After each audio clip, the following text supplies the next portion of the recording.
자, 게이트웨이 유닛 18이요. 네, 첫 번째로 프린세스 공주가 있네요. 얘 누군데? 아, 얘는 솔리드 박서. 네, 솔리드 하면은 견고한, 튼튼한이라는 뜻이 있거든요. 그래서 견고한, 튼튼한 박서종인 프린세스는요, had been given, 주어졌다. 네, 왜냐면 give의 수동태이기 때문에 주다가 아니라 주어지다, 받다, 혹은 주어지다 이렇게 해석해 주셔야 되거든요. 그래서 지금 자, 여러분은 지금 제가 액정 타블렛인 와콤 1을 가지고서 액정 위에 직접 필기를 하면서 강의를 하는 모습을 보고 계십니다. 이 모습을 보면서 많은 생각을 하셨을 거예요. 요즘에 코로나 때문에 계약이 계속 뒤로 미뤄지고 있습니다. 정말 밑도 끝도 없이 미뤄지고 있어요. 그쵸? 근데 거기다가 학원들도 휴원을 하는데 이 휴원을 언제까지 지속해야 될지 알 수가 없는 상황입니다. 아무래도 이제 학생들이 제한된 좁은 공간 안에 오밀조밀하게 모여야 되는 이 학교나 학원, 이런 곳들은 코로나 바이러스에 취약할 수밖에 없어요. 그래서 당분간은 현장에서 강의를 하는 것만큼이나 이렇게 온라인으로 강의를 진행하는 게 굉장히 중요해질 겁니다. 근데 문제는 대다수의 강사분들이 이런 강의를 해본 적이 없어요. 그러니까 당연히 이런 강의를 찍으려면 뭘 준비해야 되고 내가 뭘 해야 되는지를 잘 모르시죠? 그래서 오늘은 이런 온라인 강의를 만들려면 나는 어떤 장비를 갖추고 있어야 하고 어떤 준비물을 가지고 있어야 하는지 차근차근 하나씩 알아보도록 하겠습니다. 지금 화면에 보시면 제가 액정 위에다가 펜으로 글씨를 쓰고 있는 걸 보실 수가 있어요. 이 녀석이 와콤 1이라는 액정 타블렛인데 이 녀석만 있으면 누구라도 집에서 손쉽게 강의를 촬영할 수가 있습니다. 그러면 어떤 과정, 어떤 준비물을 가지고 최종적인 결과물을 만들어낼 수 있는지 지금부터 알아보도록 하죠. 자, 그러면 기본적으로 필요한 장비부터 먼저 알아보도록 합시다. 일단 제일 먼저 당연히 컴퓨터가 필요하겠죠. 컴퓨터는 데스크탑이어도 되고요, 랩탑이나 태블릿 PC도 상관없습니다. 자, 그리고 두 번째, 음성 녹음을 해야 되니까 당연히 마이크가 필요하겠죠. 마이크 같은 경우는 데스크탑은 무조건 준비를 하셔야 되고요, 랩탑이나 태블릿 PC 같은 경우는 내장 마이크 있으니까 그거 그냥 사용하셔도 됩니다. 근데 혹시 조금이라도 더 음질을 좋게 만들고 싶으시면 외장 마이크 쓰셔야 되고, 그 외장 마이크 중에서 가장 구하기 쉬운 건 여러분 집에 굴러다니는 핸드폰 이어폰 있죠? 거기에 마이크 달려 있잖아요. 그거 쓰셔도 괜찮습니다. 아무래도 이제 마이크가 입에서 더 가까울수록 그나마 조금 더 깨끗하게 들어가거든요. 근데 문제는 핸드폰 이어폰은 4극이기 때문에요, 랩탑이나 데스크탑에 연결할 때는 3극으로 연결해야 되기 때문에 이런 4극을 3극으로 바꿔주는 컨버터는 사용하셔야 될 거예요. 자, 그리고 마지막으로 제일 중요한 녀석이죠. 화면에 필기를 하려면 와콤 타블렛이 필요합니다. 저 같은 경우는 와콤 1이라는 액정 타블렛을 사용하고 있고요. 아무래도 이게 필기감도 괜찮고 가격도 적당하게 잘 나와서 강의를 촬영하는데 부족함이 없이 사용할 수 있더라고요. 자, 그러면 하드웨어적인 준비가 끝났으니까 이제는 그 다음 단계 무엇을 준비해야 되는지 한번 넘어가 보도록 하죠. 자, 일단 우리가 하는 강의를 녹화를 하려면 컴퓨터 화면을 그대로 우리 목소리랑 함께 녹화를 할 수 있어야 되잖아요. 근데 그런 거에 캠코더를 쓴다거나 하는 게 아니라 컴퓨터 프로그램을 사용합니다. 그래서 캡처 프로그램을 사용하셔야 되는데, 캡처 프로그램은 무료인 것도 있고 유료인 것도 있어요. 아무래도 이제 무료 같은 경우는 기능적인 제약이 조금 있을 수 있죠. 녹화하는 시간이 제한이 된다거나 아니면 추노 마크가 붙는다거나 기타 등등등.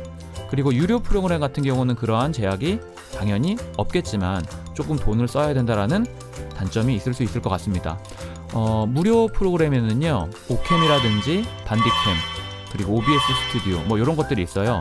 물론 이제 반디캠이랑 오캠 같은 경우는 유료 버전도 있는데 우리는 굳이 유료 버전까지는 사용하지 않으셔도 상관이 없을 것 같고, OBS 스튜디오 같은 경우는 인터페이스 자체가 초보자가 쓰기에는 조금 복잡한 면이 있어서 나중에 제가 시간이 되면 이 녀석은 따로 알려드리도록 하겠습니다. 그리고 유료 프로그램 같은 경우는 저 같은 케이스는 이제 모바비 비디오 스위트라는 프로그램을 구입해서 사용을 하고 있는데 굳이 돈 주고 쓸 필요는 없고요. 저는 이번에 무료 프로그램인 오캠을 기준으로 좀 설명을 드리도록 하겠습니다. 일단은 오캠을 다운을 받아야겠죠. 검색 창에서 오캠을 검색을 하시면 사이트가 나옵니다. 들어가신 다음에 제일 아래로 내려주시면 여기에 파일이 있잖아요. 클릭하시고 다운 받으셔가지고 실행을 시켜주시면 설치 화면이 뜨겠죠. 동의를 하신 다음에 설치를 해주시면 됩니다. 자, 그러면 설치가 끝났어요. 굉장히 심플하죠. 자, 요렇게 프로그램이 실행이 됩니다. 여기 지금 보시면 가운데 요 초록색 화면 있죠. 요 녀석이 내가 캡처하는 영역입니다. 그래서 구석을 잘 이동을 하시면 내가 원하는 만큼의 영역만큼만 캡처를 할 수가 있어요. 예를 들어서 나는 전체 화면을 캡처하고 싶다. 그러면 끝까지 이렇게 늘려주시면 되겠고, 그게 아니라 나는 위에 있는 요 제목창이라든지 아니면 주소창 그리고 즐겨찾기 목록 이런 거는 좀 가리고 싶다. 그러면 요걸 아래로 쭉 내려주시면 됩니다. 물론 이렇게 될 경우에는 이제 해상도 비율이 맞지 않기 때문에 약간 글씨가 위아래로 길다거나 아니면 좌우로 넓다거나 이럴 수 있다라는 건 좀 참고해 주시고요. 자, 그리고 이제 오캠 메뉴로 들어가시면 다른 거 웬만하면 그냥 건드리지 않으셔도 돼요. 처음에는 그냥 가장 쉬운 것만 파악하시면 됩니다. 첫 번째로 여기 열기를 누르시면 내가 녹화하는 영상이 저장되는 폴더가 나와요. 지금 여기 보시면 문서 폴더 안에 오캠이라는 폴더가 생기고 그 안에 내가 녹화하는 영상이 저장된다라고 생각하시면 되겠습니다. 그리고 두 번째 코덱. 요거 코덱 종류 되게 많잖아요. 그냥 자동 선택해 주시면 돼요. 크게 문제 없습니다. 그리고 세 번째 소리. 소리 같은 경우는 여기 지금 시스템 소리 녹음이라고 돼 있죠. 요건 컴퓨터에서 나오는 소리를 그대로 녹음하게 되는 겁니다. 지금 이게 설정이 되어 있는 거거든요. 이렇게 해제시켜 주는 게 좋아요. 왜냐면 강의를 녹화를 하는데 막 다른 소리가 들어갈 필요는 없으니까 우리 목소리만 들어가면 되는 거잖아요. 그래서 이 녀석은 해제를 해주시고, 그 다음에 마이크 녹음 안함과 마이크, 당연히 마이크에다가 꼭 체크를 해주셔야 됩니다. 마이크 녹음 안함을 체크하시면 목소리가 안 들어가요. 최종적으로 나중에 결과물을 딱 봤는데 목소리가 없는 그런 영상이 녹화가 될 수도 있다라는 거죠. 그러니까 이 부분만 조금 주의해 주시면 되겠고, 다른 옵션은 건들지 마시고요. 그냥 요거 하나만 좀 챙겨두세요. 단축키에 녹화 버튼이 F2잖아요. F2를 누르면 녹화가 시작이 되고 F2를 누르면 녹화가 끝나게 되는 겁니다. 이렇게 하면 아무래도 이제 좀 깔끔하게 녹화를 시작하고 끝낼 수가 있겠죠. 자, 이렇게 하면 우리는 일단 강의하는 영상을 녹화할 준비는 끝난 겁니다. 자, 이제 캡처 프로그램을 설치를 하셨으면 실행한 상태에서 한번 강의를 녹화해 보도록 하겠습니다. 강의를 녹화하려면 일단은 자료를 불러와야겠죠? 근데 문제는 이제 자료가 유형이 굉장히 많잖아요. 어떤 분들은 한글 파일이고 어떤 분들은 PDF 파일이고 이렇게. 근데 그 모든 파일들을 불러올 수 있는 프로그램이 하나 있습니다. 그 녀석 이름이 바로 iCanNote예요. 이 녀석은 무료 프로그램이기 때문에 그냥 검색하셔서 바로 다운받으실 수 있을 겁니다. 자, 여기 보시면 새 강의가 있고 그 다음에 강의 파일 열기, PDF, HWP, JPG, PPT 파일 열기 이렇게 되어 있는데, 새 강의는 뭐냐면 그냥 전자칠판을 하나 띄우는 거예요. 마치 학원에 있는 칠판처럼. 그래서 하얀 칠판을 띄워놓고 그 위에 필기를 하게 되는 거죠. 근데 그게 아니라 나는 원래 자료가 있다 라고 하시면 여기에 자료 유형에 맞는 녀석들을 불러올 수 있는 메뉴가 있는 겁니다. 자, 클릭을 해볼게요. 그러면 처음에 설정을 하는데 페이지 너비랑 높이를 1920, 1080으로 설정을 하시면 기본적인 Full HD 모니터 사이즈가 되겠고요. 만약에 나는 4K 모니터를 가지고 있다 라고 하시면 여기에 2배 값을 넣어주시면 됩니다. 각각 3840에 2160 이렇게. 저는 바로 적용을 할게요. 자, 그리고 문서 파일에서 내가 강의를 하고 싶은 파일을 하나 불러오도록 하겠습니다. 저는 PDF 파일을 한번 불러와 볼게요. 이렇게 불러오시면 설정하는 게 있는데 그냥 기본적으로 확인을 누르시면 쭉 목록이 생성이 되고 제일 첫 목록으로 올라가셔서 거기부터 이제 내가 필기를 하면서 진행을 해 나가시면 돼요. 예를 들면 여기 세 번째 페이지에 난 여기에다가 이제 필기를 하겠다. 그럼 그 위에다가 필기를 하시면 됩니다. 오른쪽에 이제 메뉴가 있잖아요. 이 메뉴에 어떤 기능이 있는지 잘 모르겠으면 이렇게 마우스 위를 올려주시면 돼요. 그러면 이건 자유선이구나, 이건 그래프를 추가하는 거고, 이건 사각형을 넣는 거고, 이건 개체를 선택하는 거고, 이거 회전하는 거, 지우개, 그리고 뭐 도형, 자동 인식, 텍스트를 넣는 거, 이렇게 되어 있습니다.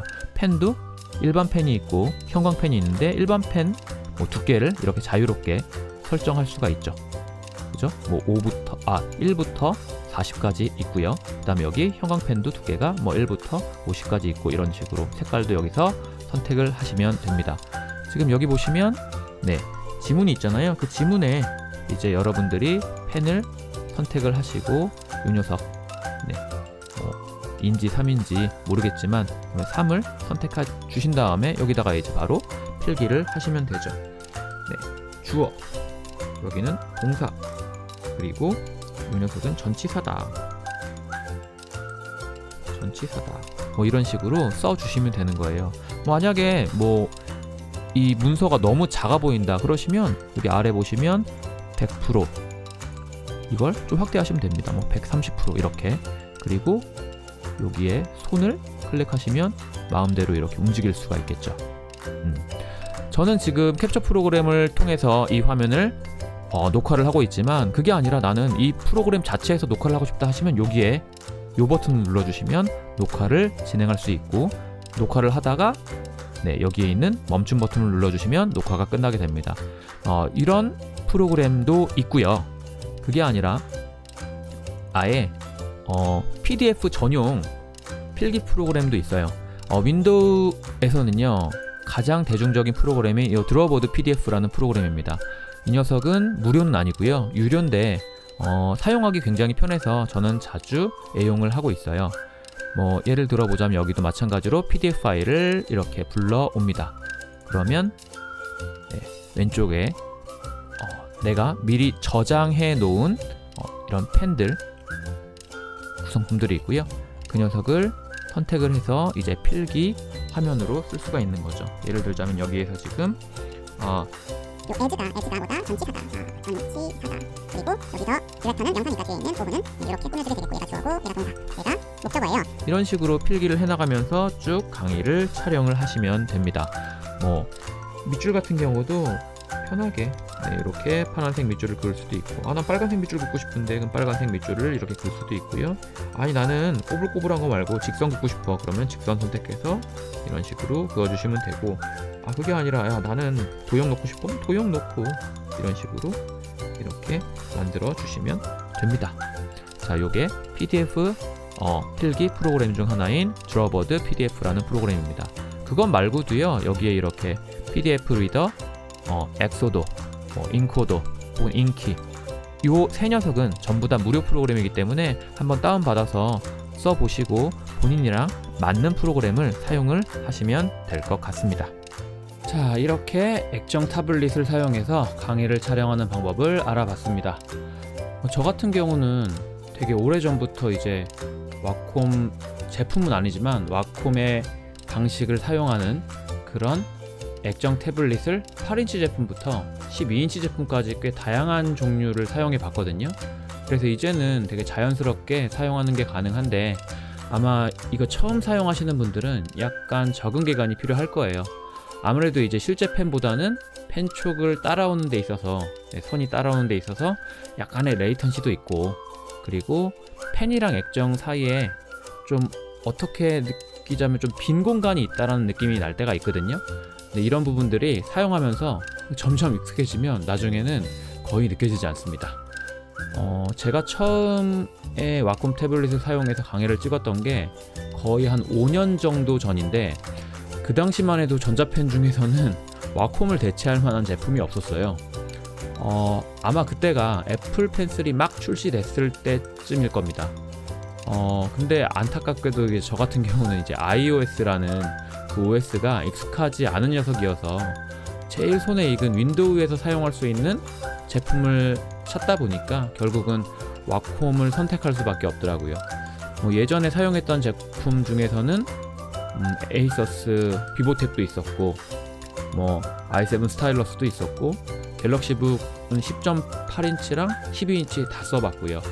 그 다음에 최근에 이제 유튜브 라이브 스트리밍 하려고 신테크 13HD도 써봤었는데, 지금 이 와콤 1이랑 비교해보면 각각의 장단점이 있는 것 같아요. 일단 와콤 1의 장점은 가장 큰 게 아무래도 이제 거추장스럽지 않은 심플함? 뭐 이런 게 큰 장점이 아닐까 싶습니다. 보통 와콤의 액정 타블렛이요, 만화가 분들이 진짜 많이 사용을 하시거든요. 근데 그분들은 이제 섬세하고 복잡한 작업을 하니까 뭐 이런저런 물리 버튼도 있어야 되고 터치도 돼야 되고 막 그런 기능이 필요한데, 강사인 제 입장에서는요, 물리 버튼이 전혀 필요가 없어요.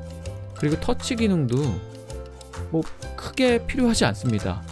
그러다 보니까 와콤 1이 터치도 안 되고 물리 버튼 없다라는 게 단점이 아니라 오히려 저한테는 장점으로 느껴지더라고요. 덕분에 가격도 액정 타블릿으로는 되게 저렴하게 나와서 그동안 와콤 액정 타블릿 사용해보고 싶으셨던 그런 분들한테는 좋은 선택이 될 수 있을 것 같습니다. 터치 기능 같은 경우는 사실 제가 이제 갤럭시북 같은 태블릿을 사용을 할 때 강의를 찍다가 손이 액정에 의도하지도 않았는데 터치되면서 갑자기 화면이 막 바뀌고 막 이런 게 좀 불편했었거든요. 근데 강의 영상을 찍을 때 그래가지고 손터치를 아예 꺼버리고 막 사용하기도 하고 그랬었는데, 그런 번거로움이 이제는 필요 없어졌습니다.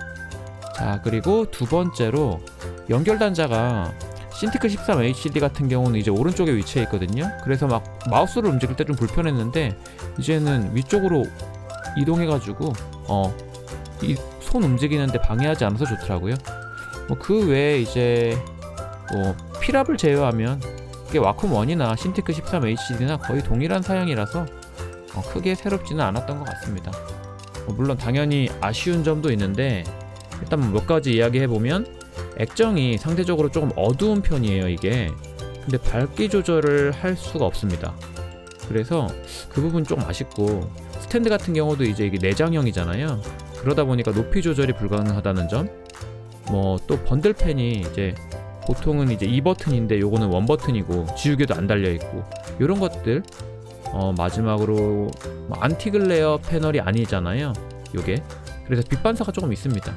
그런 부분들은 좀 아쉽긴 한데, 기존의 제품들이랑 가격 차이를 생각해보면 어쩔 수 없는 부분이 아니었을까.